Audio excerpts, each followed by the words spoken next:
Shorted, unsorted continuous subarray.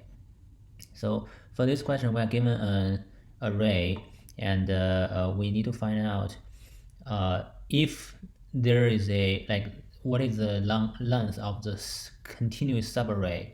That if we sort them, we sort the subarray, and the entire array will be sorted ascending order.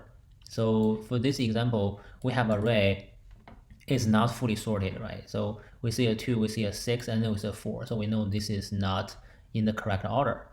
And 9 is also not in the correct order because 10 should become after 9. So if we sort the continuous subarray in the middle, which has 5 elements, then the entire array will be sorted.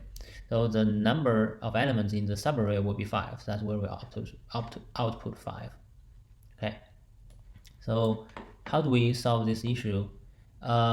So consider this array, right? So the first impression of this problem is we can actually sort this entire array. After sorting, it'll be like this, right? Everything is sorted. And then we scan from the beginning, and then we try to say, okay, so this is a 4. And it's different from the original number, right? And now, which means that the left index is going to be index of 1, because this is where the element starts to be not matching with the fully sorted array. Similarly, we start from the end. So 15 is matching, and then we move forward 1, and then we see, okay, 9 is not matching 10. So this is where the rightmost index two elements are not matching from the original array. So in this case, we have left and then right, and then the length of the subarray will be right minus left plus 1, right? So this is where we get the continuous subarray of this question asks for, right? Okay, so the time complexity of this way is going to be n log n, because it involves sorting and then go from the beginning and then go from the end. So that will be n time complexity, but the total time complexity will be n log n. So is there any way to do better? So let's take another example. So 1, 3, 5, 7. So when we scan this array, we say, okay, first 4 elements are in ascending order, which is great. And the 5th element is 2. So which means it's not in the ascending order. We need to put it somewhere, right? So it's not valid. We need to put it somewhere. We're gonna look for it. We're gonna look for where does 2 belongs to, right? So it belongs to the second index. So it's almost like we're trying to look for the existing element which is in ascending order, and then try to find out where do we insert 2. So we can do it using a binary search, which is log n time complexity, and then we can find out, okay, so 2 is inserted into the second spot in here, right? And then we can keep scanning after we insert 2. So this is all in order. We know, okay, so this position is going to be the current leftmost position that we need the continuous array to be.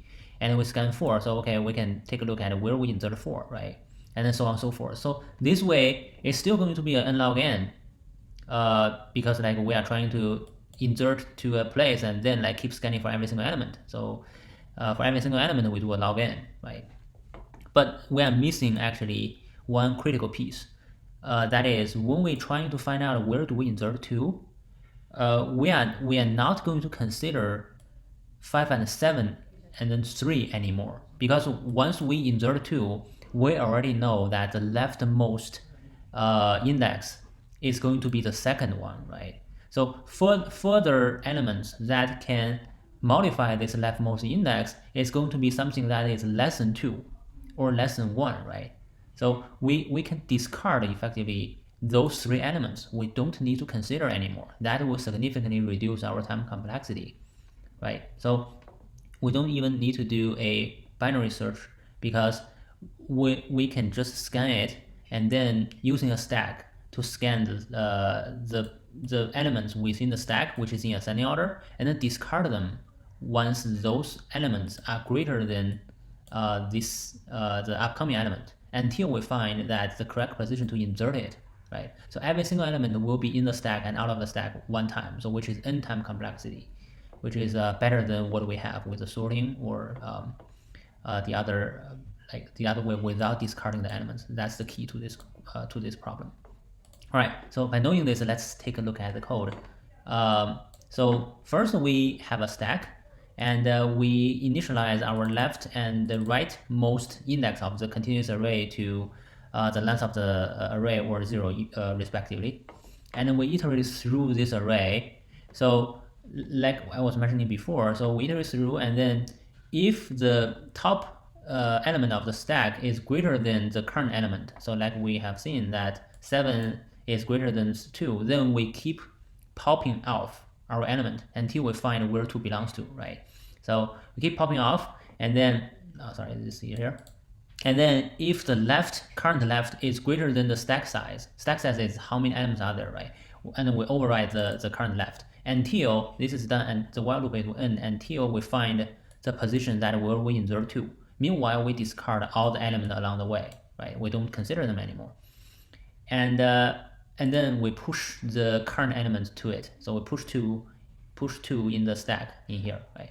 And this way we record the left element, the left index of the continuous array.